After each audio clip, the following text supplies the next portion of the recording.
Next question.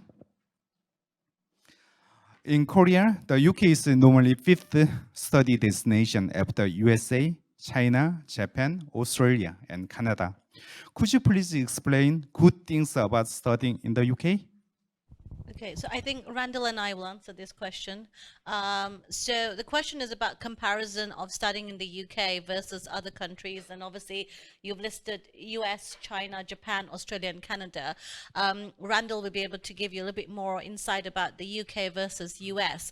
But just from my experience, again, having helped a number of students with their career mapping and on a global strategic pathway. So in my college, we help students to map not just their destination in the UK, but we have students applying to the US, Canada, Ireland, any way that they want to apply to. I think the key thing is that in terms of the differences, of course, there are differences with the undergraduate degree itself. Randall would talk about a little bit more about the US. There is differences. So for example, you take medicine, right? Medicine, UK is the only place that you could do, you could go for undergraduate degrees, same as Ireland, but then you won't be able to take hospital placements in Ireland.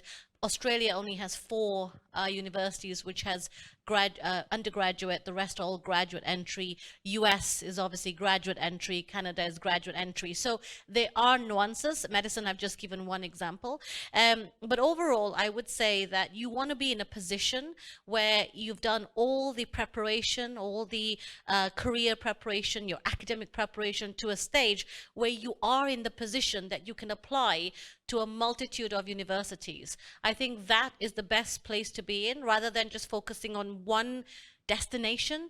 You might as well open your doors and apply globally to many countries, but you want to be in a position that you have the time and you have the activities, you have the preparation to be able to do that. My students do that, so we don't just concentrate on the UK, we look at worldwide. So I think in terms of differences, of course there are differences, and it will take us too long to talk about each country's differences. There are obviously differences with the degree, the style of teaching, the length, the cost, but I think the key thing is you want to be in a position that you are prepared by the time you reach year 12 studies, you're prepared to apply a number of universities, which is what we do, which is how we help our students.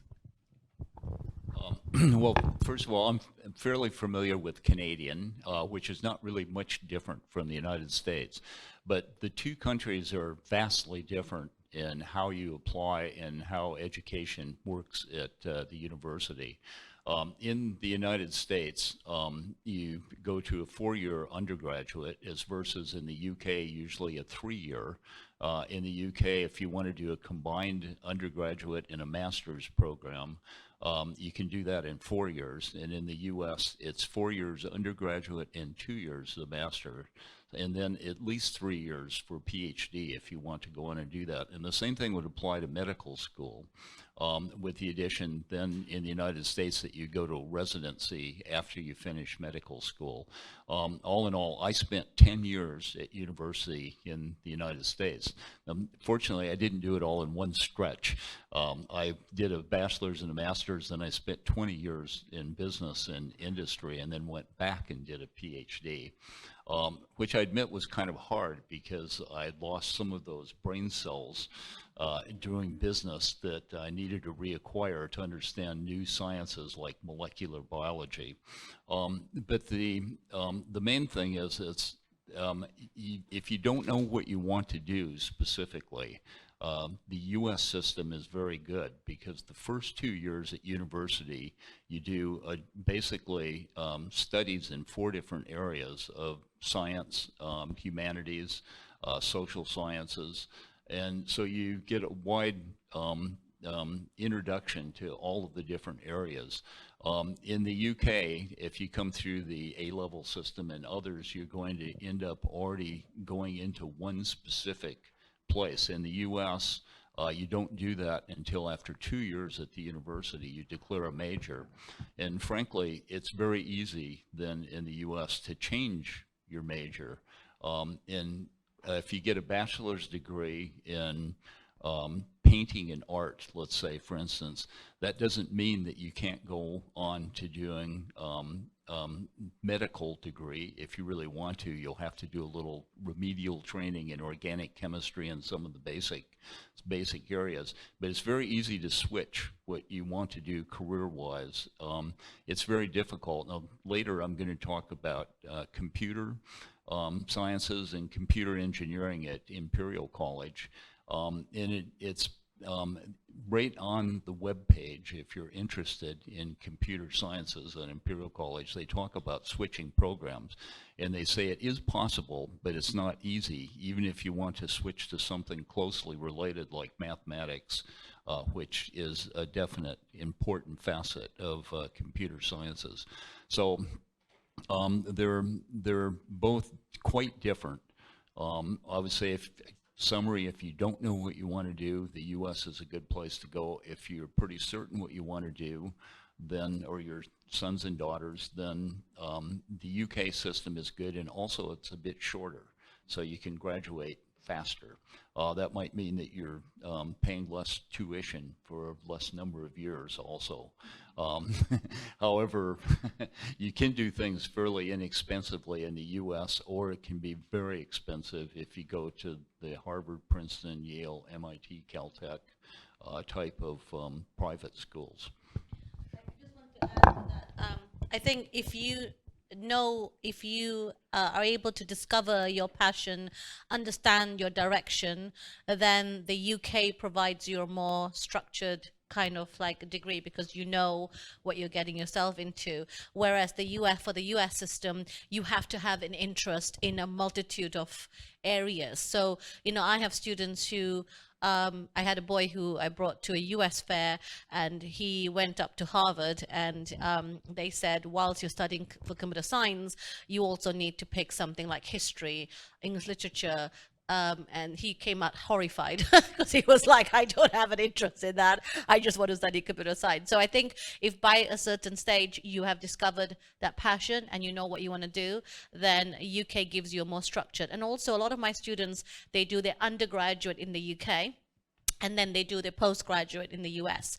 So I had a young man who did mathematics degree at Cambridge, did his master's at Imperial in computer science, and then went on to study at MIT on full scholarship.